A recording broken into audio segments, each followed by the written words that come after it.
He said to his disciples, if you don't have a sword, sell your garment and buy one. The God of the Bible is peaceful. The God of the Bible is not peaceful. He does not exist. Jesus said, though I bear record of myself, my record is true. Yet a few verses earlier he said, if I bear record of myself, my record is not true. He contradicted himself. The God of the Bible's witness is true. The God of the Bible's witness is not true. He's a married bachelor. He does not exist. John 1:18 says, no man has seen God at any time. Can God be seen? No. Exodus 33, thou canst not see my face, for no man shall see me and live. And on and on. 1 John in the New Testament, no man hath seen God at any time. However, in Genesis 32, for I have seen God face to face. Exodus 33:11, and the Lord spake unto Moses face to face, as a man speaks unto his friend. The God of the Bible cannot be seen. The God of the Bible can be seen. He does not exist.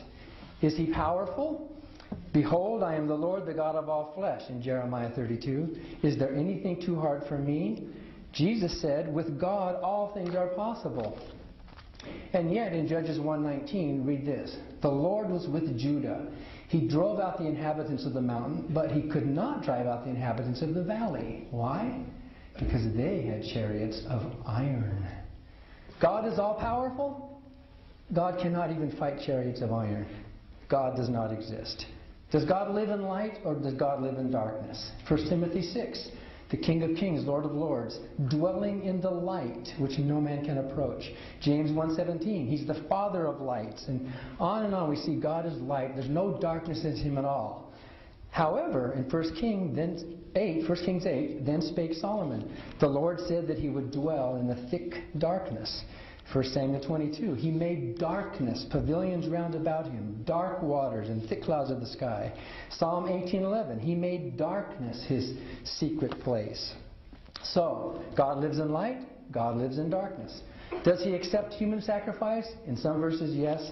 In some verses, no. Remember the thing about when he asked Abraham to sacrifice his son Isaac. By the way, Abraham should have said, no way, I'm better than you, I'm not going to kill my son. Look what God said after he stopped it.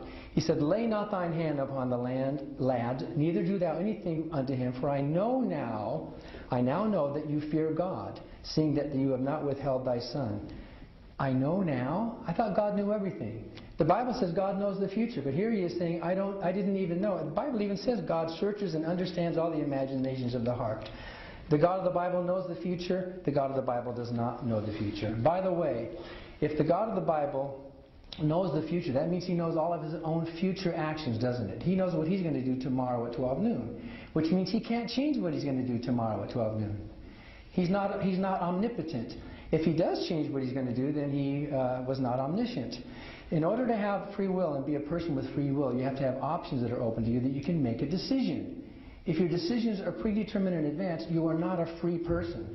If the God of the Bible is defined as a free personal being who knows the future, then the God of the Bible does not exist. Since we have no good reason to believe in a God in general, and since the God of the Bible is defined in mutually incompatible terms, we can know as a fact that the God of the Bible does not exist.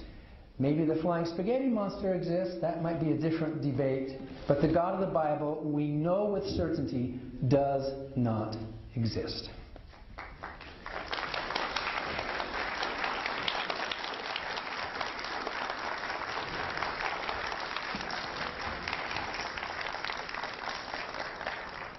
Mr. Buck, you have 15 minutes to present your proposition. The God of the Bible does exist.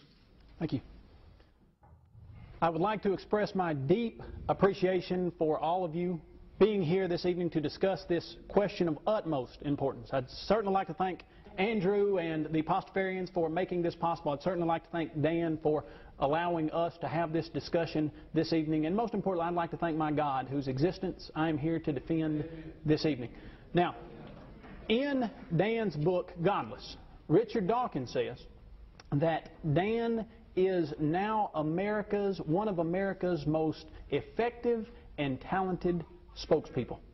Dan Barker has been involved in some 67 debates, I think it was, he was telling me, formal, moderated debates like this. He is in the upper echelons of the atheistic society. In fact, as I was looking for some things on the internet just before this debate, I came across the JREF blog site. It looked like they had some things going on there, and they were discussing the debate and mentioning how they thought Dan was going to smash me this evening, and they said, I think Dan is the best debater in the atheistic community. Talked about Hitchens and Dawkins and said they might have a few little flaws, and they thought Dan made up for those in certain areas. And they said, yes, I think this debate... And they said, I think this debate promises to be very interesting, the way that watching a lion take down a water buffalo is interesting. So I thought that was interesting. And at the bottom they said, well, at least Kyle's parents weren't cruel enough to name him Seymour. Well, I think they did discuss Harry for a little while, but they decided on Kyle.